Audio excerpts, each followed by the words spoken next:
So let's just try and use our God-given imagination now to imagine what's happening. First of all, we, the bride, we're assuming, we, the bride, with Christ. What an honour! You see, there's a lot of people on the earth still, and the devil's been put in prison, so that's pretty positive, isn't it? And circumstances are wonderful, and now we've got 1,000 years to fill in, and we're given some instructions. I could read them, but it'd take an awful long time, from Zechariah and places like that, which say now, all of you, every nation, every lot of people on the earth now, you're to go up to Jerusalem once a year to worship God. And so the pattern of life is laid out, and also it's such a comfortable, lovely way of life. Old people, living for over 100 years, and young children being able to play freely, no dangers, no fierce animals. I wonder what is going on with the people, and that's something we can only imagine. They've got their instructions from God, they've got their education from Jesus and the saints, and they've got paradise, virtually anyway. And so, why does it say, but at the end, now I'll just read this to you. I think it's important we read this. Right, chapter 20. Then I saw an angel coming down from heaven, holding in his hand the key of the bottomless pit and a great chain.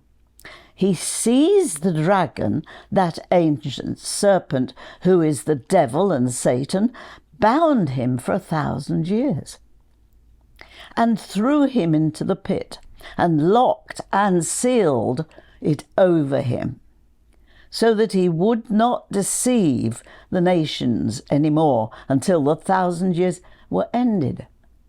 Interesting line, that. Until the 1,000 years were ended. After that, he must be let out for a while. Now, let's consider that. To be honest, I've puzzled over that for years. And I've thought, oh dear, what a pity. Sorry, but I know I shouldn't have said that because it's God's will that it should happen. But it seems such a shame to bring the devil out again when it'd been so perfect. Do you know, I even see in that an act of grace of God. Why? Because God created us all with free will, the ability to choose. And that means there's got to be an alternative between good and evil for us to choose. And maybe God realises, well, of course God realises, what a silly thing to say, of course he realises that in human beings there is a propensity to choose the more negative of those two. And that's very sad when you think they're in such a paradise and had so many lovely instructions. But they're human beings, and they need the opportunity to choose between good and evil.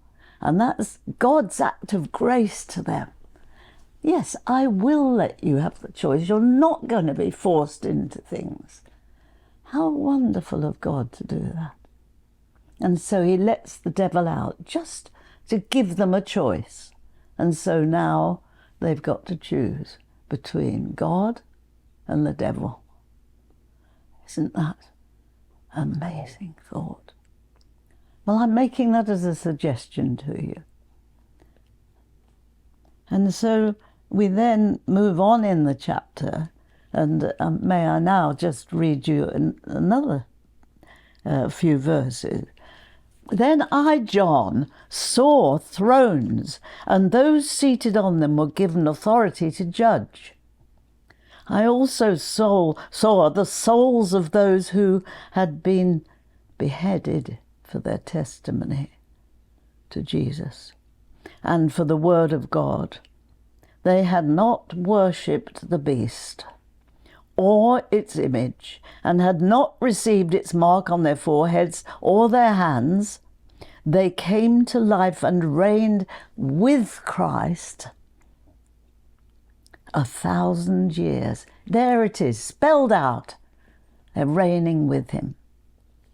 The rest of the dead did not come to life until the 1,000 years were ended. This is the first resurrection. Blessed and holy are those who shared in the first resurrection, which is the one I mentioned just now, of God's people. Over these the second death has no power, but they will be priests of God and of Christ, and they will reign with him 1,000 years. When the 1,000 years are ended, Satan will be released from his prison and will come out to deceive the nations at the four corners of the earth, Gog and Magog, in order to gather them for battle. They're as numerous as the sands of the sea.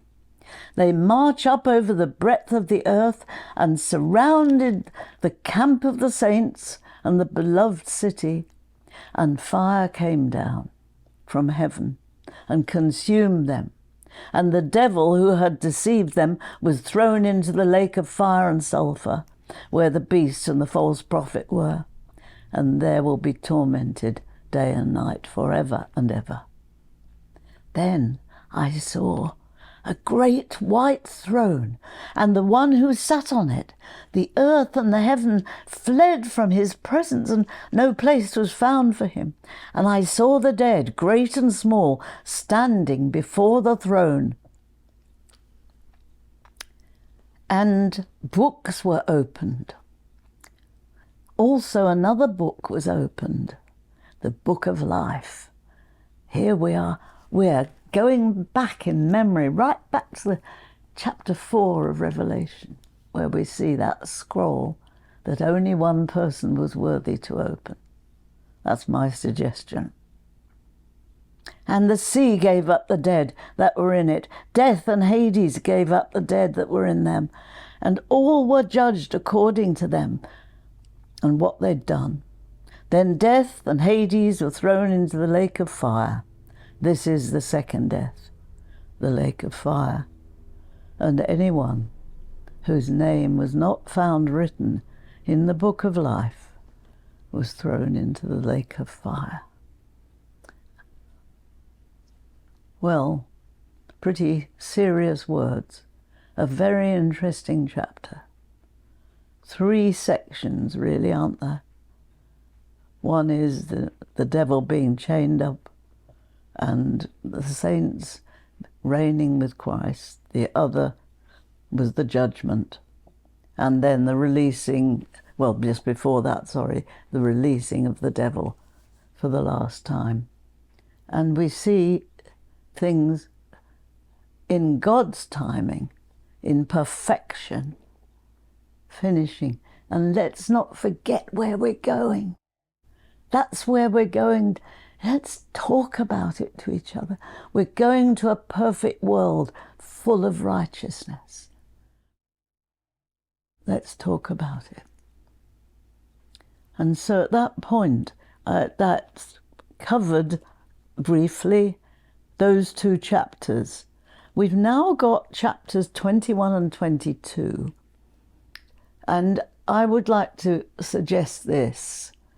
First of all, I'd like to refer back to when we were reading chapter 1 of Revelation. Do you remember verse 3 said, if you read aloud the words of this prophecy, then just reading it, I mentioned, you can read it with your husband or your friends, or even just reading it aloud, you will get a blessing.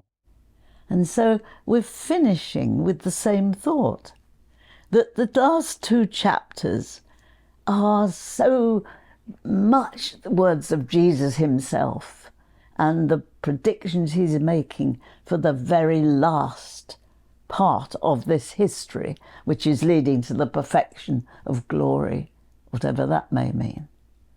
And so let's let him do that very thing through me, in the sense that I will just read those words, think of them as Jesus' own words, and I think we will all be greatly blessed by that.